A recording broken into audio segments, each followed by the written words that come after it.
Bonjour à tous, alors nous voilà rendus au chapitre 4 consacré au système à n particules et aux collisions. Donc jusqu'ici ce qu'on a vu c'est la mécanique du point. On a vu les principes et les théorèmes appliqués au point matériel.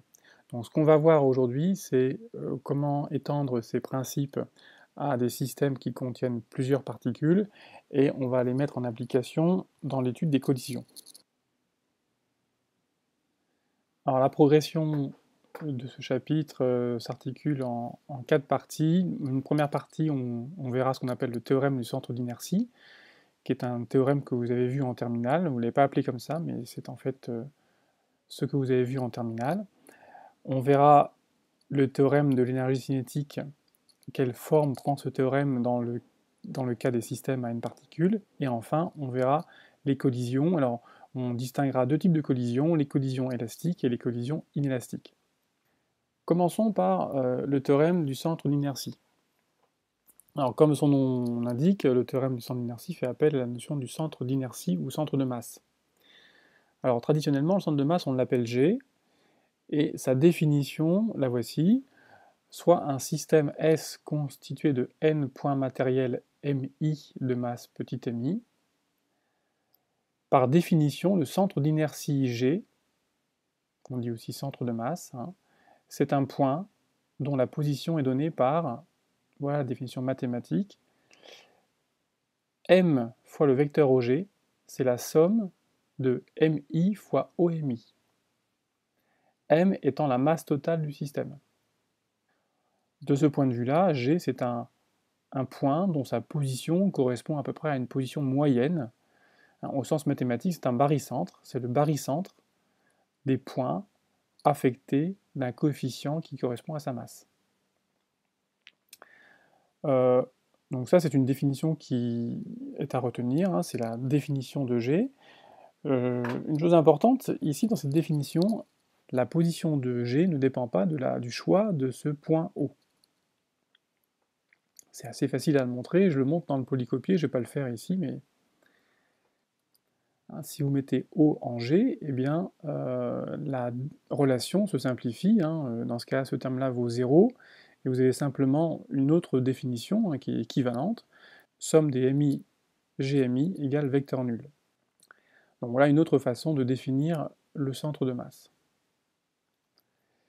Alors quelques exemples. Premier exemple, imaginez une masse m et une autre masse 2m. Question, où se trouve le centre d'inertie? Alors si j'appelle A et B les points correspondants, j'applique la définition du centre d'inertie, par exemple celle-ci, somme des mi GMI égale vecteur nul. Ici, j'ai deux points, j'ai un système à deux corps, donc je vais écrire MGA pour le corps A plus 2M GB pour le deuxième corps, égale vecteur nul. Donc par exemple, ça veut dire que GA, c'est simplement moins 2GB. Le vecteur GA et GB sont déjà de sens contraire, puisque ici on a moins 2. Donc forcément G est entre A et B. Ensuite, on doit avoir GA deux fois plus grand que GB. Donc vous voyez, G va être forcément par ici, avec ici, on va avoir une longueur 2 tiers ici, et une longueur 1 tiers ici. Si j'appelle L cette longueur-là, là j'ai L, enfin 2L sur 3, pardon, et là j'ai L sur 3. Et le centre d'inertie est ici. Autre exemple, imaginez un triangle isocèle, A, B, C. Donc là, cet angle-là et cet angle-ci sont identiques. Imaginez que ce triangle est formé de trois masses identiques. Question, où est le centre d'inertie? Alors, une des propriétés du centre d'inertie aussi, c'est que G est forcément situé dans le plan de symétrie du système. Là, vous avez un plan de symétrie, par exemple. Donc, vous pouvez tout de suite dire G est forcément dans ce plan de symétrie. Alors, Là, on pourrait écrire la définition du centre d'inertie, somme des MI, GMI égale vecteur nul, avec ces 3 points. Mais on peut faire plus simple, on peut aussi réduire ce système en remplaçant par exemple deux corps, la A et B, par leur centre d'inertie. Alors, deux corps de même masse, vous voyez, si vous avez M et M, le centre d'inertie, c'est le point du milieu, ici, entre A et B. Donc je peux remplacer le point A et B par leur centre d'inertie. Je vais l'appeler G1, par exemple. Mais ce centre d'inertie, je vais lui affecter comme masse la masse totale du système AB. On dit 2M. Et là j'ai M. Autrement dit, je me retrouve dans la situation précédente, avec une masse M et 2M, et donc je sais que le centre d'inertie se situe ici, à 1/3 de la hauteur ici. Autrement dit, G se trouve ici, sur la hauteur du triangle isocèle, à une distance ici de 1/3 de la hauteur. Ce centre d'inertie va jouer un rôle important lorsque l'on va appliquer le principe fondamental de la dynamique à chacun des points qui constituent le système. Je vous donne le résultat du théorème, et je vais le démontrer après. Voilà le théorème du centre d'inertie. Alors vous allez voir, c'est un théorème que vous avez déjà rencontré dans votre scolarité, puisque le théorème dit la chose suivante. Dans un référentiel galiléen, la quantité de mouvement d'un système matériel S vérifie l'équation dp sur dt du système est égal à m fois l'accélération du centre d'inertie, qui est égal à la somme des forces extérieures. R extérieure, c'est la résultante des forces extérieures. Alors, j'insiste, il s'agit d'un théorème ici, hein. Ce n'est pas le principe fondamental de la dynamique, même si je sais qu'au lycée, vous avez tendance à appeler ça le principe fondamental de la dynamique. Mais ce n'est pas le principe fondamental de la dynamique. C'est un théorème qui résulte justement du principe fondamental de la dynamique appliqué au point. La démonstration, je la fais au tableau, c'est pas très compliqué. Imaginez plusieurs points qui forment un système. Alors, M1, M2, etc. Je vais avoir MI par exemple, MJ, M indice N. Voilà, tout ça, c'est mon système à N corps.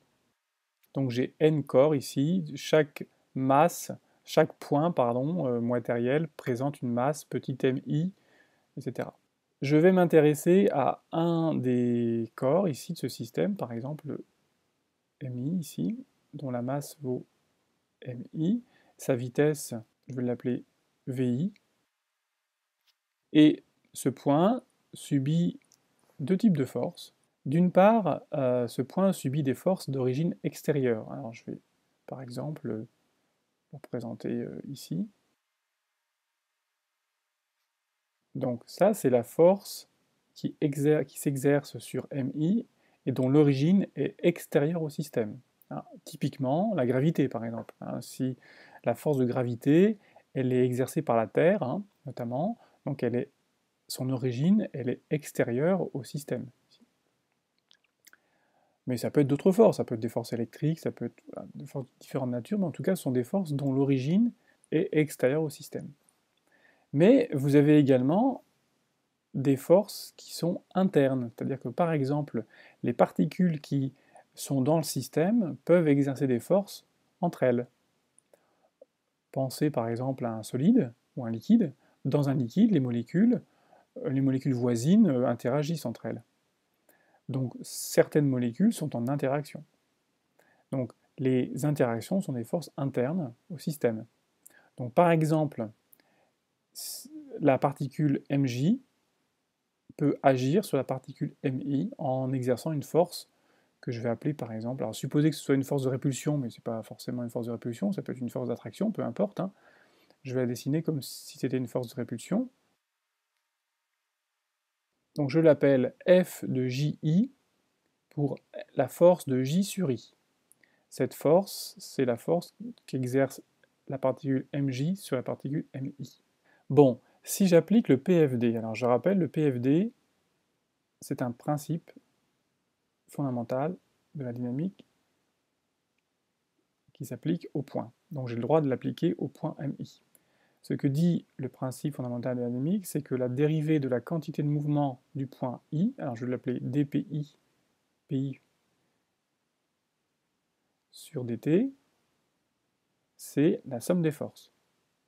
Donc là, il y a deux forces, Fi extérieure, ça c'est la somme des forces extérieures qui s'exercent sur Mi, plus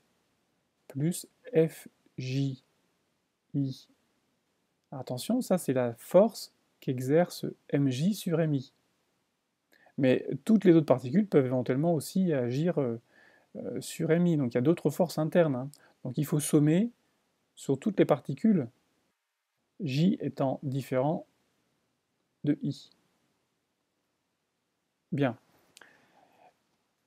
Vous comprenez bien que ça, vous pouvez l'écrire pour toutes les particules. Donc vous avez n équations là. Donc en fait, quand on écrit le PFD, on a n équations. Si on résout ces n équations, ben, on est capable de décrire à chaque instant le mouvement de chacun des points. C'est pas ce que je vais faire. Moi, ce que je vais faire, je vais sommer toutes les équations là. On somme les n équations. Alors quand vous allez sommer, voilà ce qui va se passer. Regardez, la force qu'exerce la particule mj sur la particule mi, ben, elle a une propriété qui découle du principe des actions réciproques. Vous vous souvenez, on sait que quand un corps agit sur un autre, alors par réaction, le corps qui reçoit l'action agit en retour en exerçant une force opposée et coaxiale. En fait, la force qu'exerce mi sur mj, c'est simplement l'opposé, ça c'est fi de i sur j, et c'est moins f de j. Ces deux forces ici sont opposées. En fait, quand il y a une force interne, il existe forcément une autre force interne opposée. Ces forces n'existent que par couple. De sorte que chaque couple, quand vous les sommez, ça fait 0. Donc quand je somme toutes les forces internes, je vais trouver 0. Donc quand je vais sommer les n équations, je vais obtenir somme de la dérivée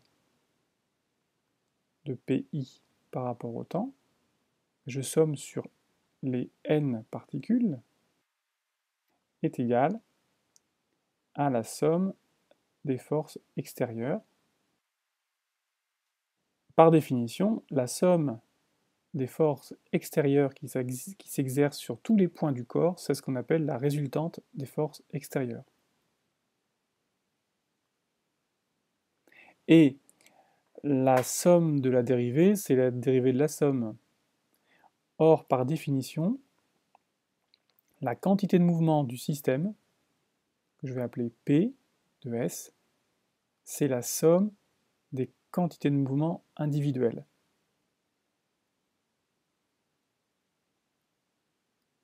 Ça, c'est la définition de la quantité de mouvement du système. Donc vous avez une première relation qui est que la dérivée de la quantité de mouvement du système par rapport au temps, c'est la somme des forces extérieures seulement. Maintenant, on peut encore aller plus loin, parce que la quantité de mouvement du système, qu'est-ce que c'est? C'est la somme des quantités de mouvement de chacune des particules. Donc c'est la somme sur I de m I vi. Or, souvenez-vous, on a par définition la masse totale du système fois OG est égale à somme des MI au MI. Si vous dérivez ça par rapport au temps, qu'est-ce que j'obtiens? Le point O étant un point fixe, dans le repère considéré? Bien, la dérivée de OG par rapport au temps, c'est la vitesse de G par définition de la vitesse. Donc on va avoir m fois la vitesse du centre d'inertie est égale à alors la dérivée d'une somme, c'est la somme des dérivées. Donc on va avoir somme de mi fois la dérivée de OMI, c'est la vitesse de mi, donc VI. Autrement dit, la quantité de mouvement du système, la somme de mi, VI, c'est la masse fois la vitesse du centre d'inertie. Ça c'est important. La quantité de mouvement du système, c'est la masse fois la vitesse du centre d'inertie. Et donc, quand, je reviens ici, quand vous dérivez la quantité de mouvement du système, vous allez trouver la dérivée de m fois la vitesse du centre d'inertie, c'est-à-dire m fois l'accélération du centre d'inertie. Voilà, ça c'est ce que dit le théorème du centre d'inertie, que je noterai souvent théorème, TCI, théorème du centre d'inertie.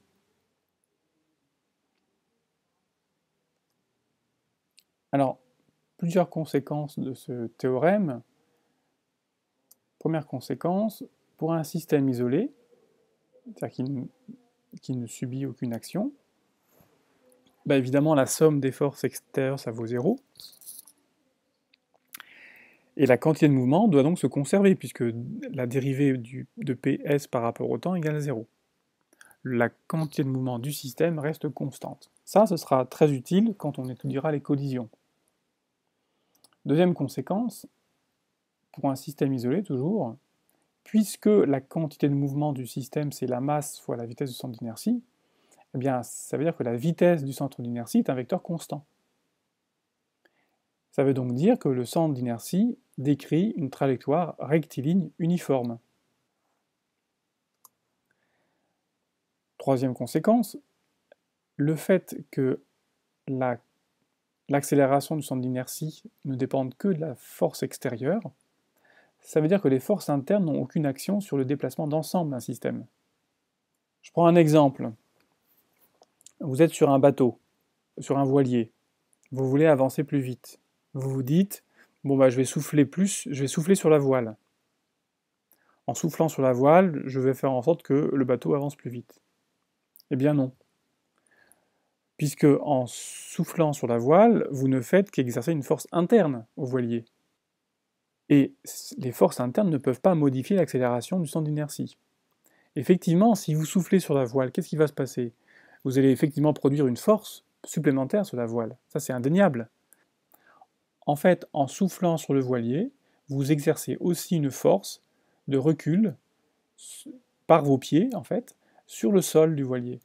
En fait, la voile subit une force qui tend à la faire avancer, mais vos pieds exercent sur le voilier une force qui la fait reculer. Ces deux forces se compensent exactement. Ce qui fait qu'au final, le voilier ne va pas plus avancer, quelle que soit la force avec laquelle vous soufflez sur la voile.